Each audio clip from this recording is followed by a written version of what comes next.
Okay, hi everyone. I just want to do this video on long exposure. So I've got my massive Lightroom collection here. Actually, this is just one folder. Most of these photos at some point I've referenced within my DP Insiders program. But what I want to talk about as far as long exposure goes, there's different kinds of long exposure, and there's either night photography, which uses long exposure just to get enough light in your scene, and there's also long exposure during the day. And I'm talking about this because I'm referring to this book that I'm recommending by Fotzi, and Kent in that book, which is the complete guide to long exposure, specifically deals with daytime long exposure.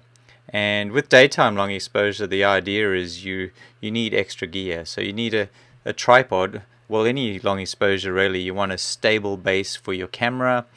And Kent goes into all the different accessories as far as filters goes, because the idea is you really want to be able to have slow shutter speeds, which means bringing in a lot of light. So any of the daytime hours, you really have to cut that light back, otherwise your shutter speed is just going to be too fast. So what I'm talking about as far as long exposure goes, to my general guideline is when you're dealing with seconds rather than less than a second. So not a strict kind of definition, but to me I consider when I'm dealing with seconds, like I'm opening up that shutter for seconds, which is quite often can be set on a manual exposure. You can actually set, a lot of cameras can set between all the way up to 30-second long exposures, some even 60-second exposures. Now when you get beyond that, you generally have to put it in the B or the bulb mode, and that's usually requires some kind of remote where you can open it up for a certain amount of time.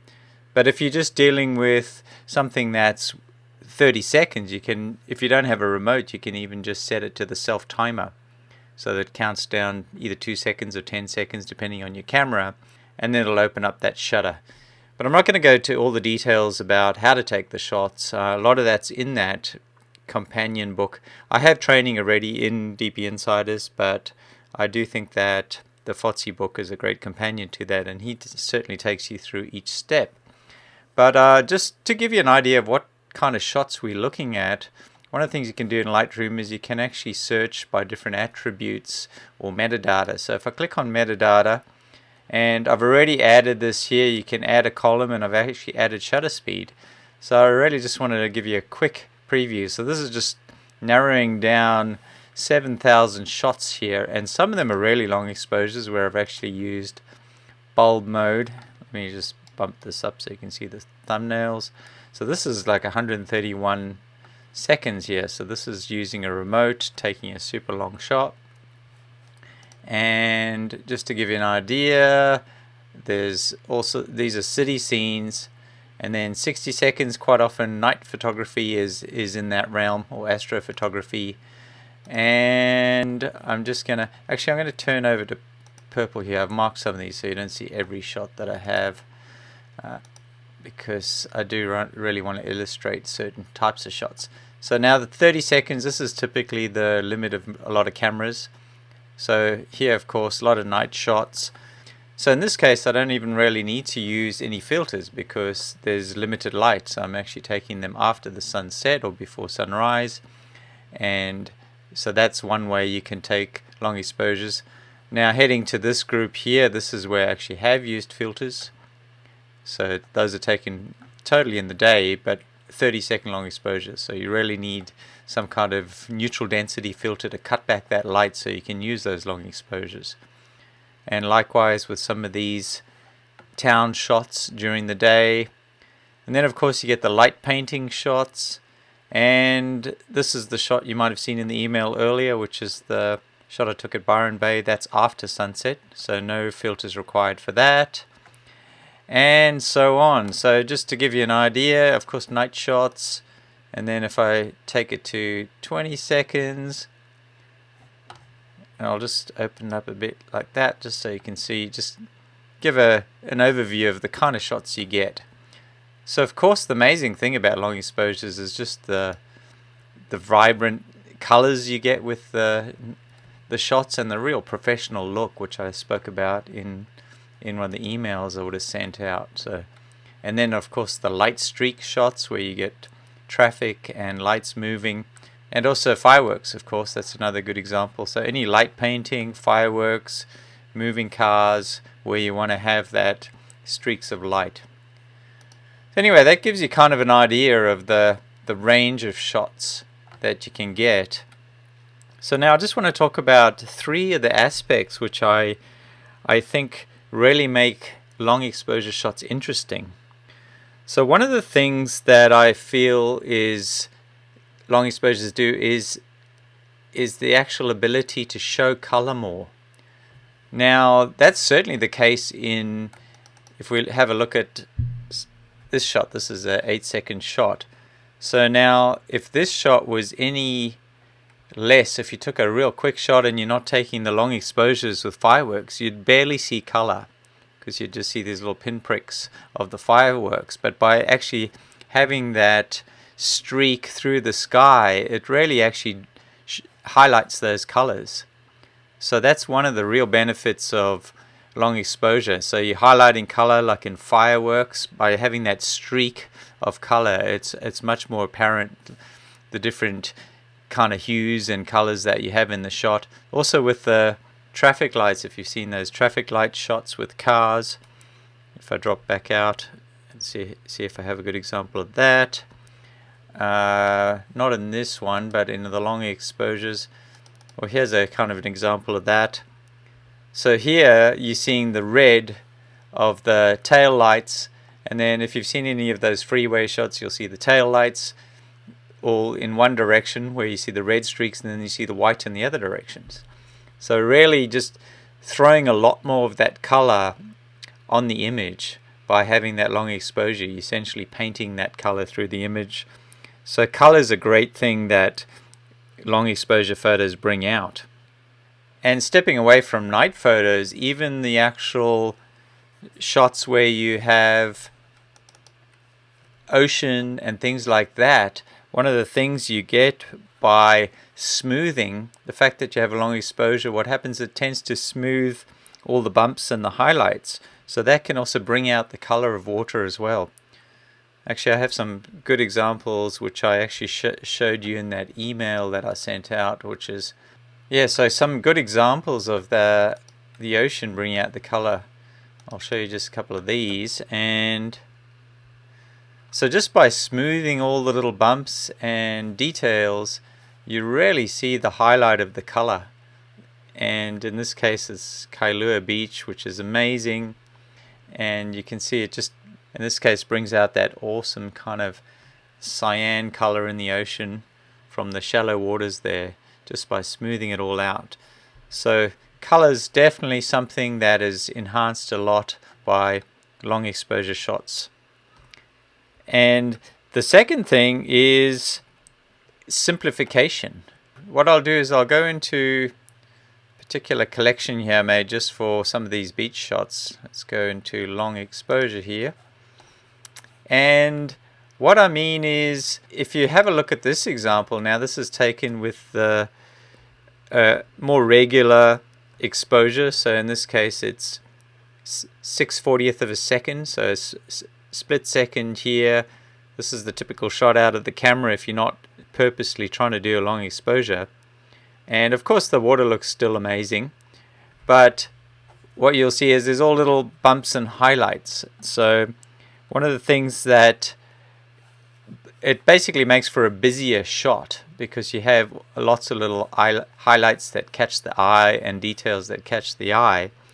And then as soon as you throw it into long exposure mode, then you can see there's like a simplification. So of course that bringing out the color again, really highlighting those beautiful colors, but also that smoothing is simplifying the image in a similar way that with composition.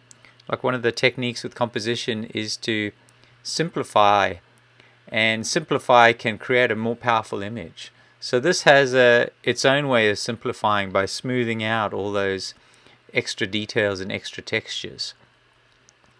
So you can see it's very effective. Now the third thing, one of the things that long exposures does is it creates this contrast in texture. So what I'm talking about is, you can see there's like really kind of rough textures wherever there's static objects in the scene, like rocks, or in this case it's kind of like a jetty. Then, and of course you've got the headland in the background and the little island there. What that is it creates a sharp contrast to all the smoothing that occurs by the water movement. So with long exposures, if it's either you're having movement in the water or you might even have movement in the clouds, and it tends to like smooth that off. So what that does is it creates this natural contrast between smooth textures and rough textures. And quite often contrast in an image is one of the things that makes an image pop more. So that's really beneficial to creating a more stunning image, and that's part of that, what makes it look more professional is whether you have like color contrast in the image, or if you have a black and white image with tonal contrast. This is really texture contrast, and it is very effective in making an image look more powerful. So those are the three things, and I just wanted to go through those just quickly and give you an idea of some of the reasons why I think long exposure photography is powerful. And as you can see in the example that I showed in the email, this is what I'm talking about as having basically a lot of detail and not very simple. This is very, there's a lot of rich texture, and I mean, it's a great scene, but just by smoothing that off, suddenly there's a level of simplification. The color of the ocean's showing more, it's more apparent. And then you have the lovely misty waves crashing across the rocks there, creating those nice little highlights. So you get that wonderful texture contrast, the texture between all those hard, gnarly rocks and that nice smooth water. Texture definitely pulls out colors more, and also it gives simplicity to your scene. There's elements where you have simplicity rather than complexity of too much detail. So definitely the highlights. So when it comes to long exposures, there's a lot of tips as far as the techniques of how to take the shot and getting the right length exposure as far as the time goes. And I will talk to you more about that later, but that's one of the things that the long exposure guide by Fotsy, they really go into that. Kent basically gives you his little mini journey, if you like, exploring long exposure, and it's really revealing how he talks about what worked and what didn't work, and it really gives you a clue into some of the settings that are more effective, and also some of the things to watch out for. Like one of the things when you're using these filters, you will find that you may get lens flares. Like here's an example where there was a little bit of spray on the corner of the shot, which I'll have to clone out. Still amazing shot, but definitely a little bit distracting. So some of the things you got to watch out is lens flare, and of course spray on your different filters. And just another example here, this is actually a shot where there's a person. So this is a little long exposure, but not very long. This is in the area of, let's see, 1.5 seconds or 1.6 seconds. Kind of long exposure, but not as effective as opening that shutter for longer. So then when I open that shutter for longer, then any movement of people just disappears too. So it's a great way of getting moving subjects in your scene to essentially disappear, because this is a much longer exposure of, I'll tell you in a second, of 13 seconds. So the other one was 1.6 seconds versus 13 seconds. So very effective, and you can see you get some smoothing of the clouds in this one too, which I like. So giving you that, once again, that texture contrast, that smooth clouds versus all the rough rocks. So very cool. Anyway, I hope you enjoyed this little long exposure video. Is really just to highlight some of the key points as far as what I see as effective with long exposure photography and why I really like the technique, and I think it gives you pro level results. Okay, thanks very much.